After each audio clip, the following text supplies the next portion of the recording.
Hello guys, তোমরা সবাই কেমন আছো? আশা করছি খুব ভালো আছো। আমি তো খুব ভালো আছি। তো আজকে যেহেতু কৃষ্ণের জন্মাষ্টমী, তার জন্য আমি সকাল সকাল স্নান করে নিয়েছি।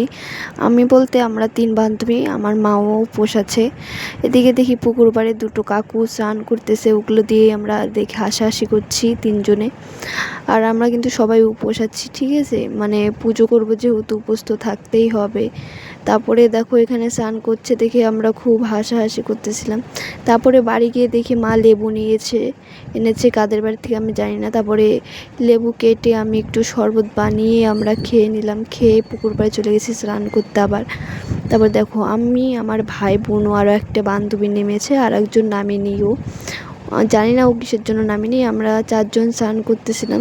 স্নান করে দেখো বাড়িতে চলে এসেছি, জামা চেঞ্জ করে নিয়েছি। বাড়িতে এসেই তারপরে মা দেখি বারান্দায় উনুন খুদে রেখেছে, যেহেতু বারান্দায় রান্না হবে তার জন্য। তারপরে দেখো গাইজ, আমি বাড়ির থেকে বেরোয় পড়েছি, কারণ মা বলল যা বেলপাতা ফুল নিয়ে আয়।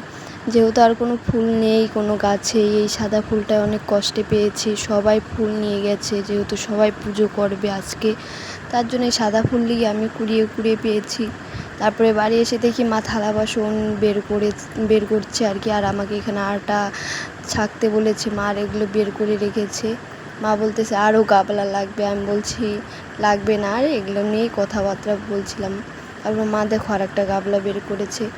তারপরে এখানে দুধ এনে রেখেছে মা, আর এখানে সুজি ভাজতেছি আমি। মা একটু বলল যে তুই এখানে বস, আমি একটু আসতেছি। তারপর আমি এখানে সুজিগুলো ভেজে নিচ্ছি, আর ভাবতেছি পুড়ে না গেলেই হয়েছে, পুড়ে গেলেই সব শেষ। তারপরে দেখো মা সুজির মধ্যে দুধ দিয়ে দিয়েছে। আমি ওখান থেকে উঠে চলে এসেছি। মা বলল যা এখন আমি করছি, তোর করতে হবে না। তারপরে দেখো মা দুধ দিয়ে দিয়েছে, একটু জলও মিশিয়ে দিয়ে দিল, কারণ খালি দুধ তো আর দেওয়া যায় না, একটু জলও দিল, তার জন্য একটু বেশি বেশি হয়ে গেল। তারপরে দেখো সুজিটা নামিয়ে ফেলেছে, আর এখানে আমি ডাল ভেজে নিচ্ছি, যেহেতু খিচুড়ি হবে, মানে সুজির খিচুড়ি। তারপরে ডালে একটু জল দিয়ে লঙ্কা ফাটিয়ে আমি দিয়ে দিয়েছি। তারপরে দেখো মা বললো যা আদা নিয়ে আয়। আদা আনতে গেলাম রাত করেই গাছ থেকে উঠে। আদাগুলো বড় বড় হয়নি, ছোট ছোটোই আদা। তারপরে দেখো আদা নিয়ে নিলাম আদাগুলো। তারপরে মা এখানে তেল দিয়ে তেজপাতা দিয়ে দিল। এখন মানে সুজির খিচুড়ি রান্না করবে মা। যেহেতু সুজির খিচুড়ি মা রান্না করবে, তারপরে ওই তেলেই মা শুকনো লঙ্কা দিয়ে দিয়েছে। তারপরে দিয়ে দিল সুজি। এখন নাড়াচাড়া করে তারপরে দিবে জল। দেখো জল দিয়ে দিল মা। জল দিয়ে আরও নাড়াচাড়া করতে হবে, অনেকক্ষণ জাল দিতে হবে এগুলো। তারপরে হলুদ দিয়ে লঙ্কার গুঁড়ো দিয়েছে, আর জিরের গুঁড়ো না কি দিয়েছে আমি ঠিক বলতে পারলাম না, দিয়ে দিয়েছে। তারপরে ওই যে সে ডালের সেটা দিয়ে দিল।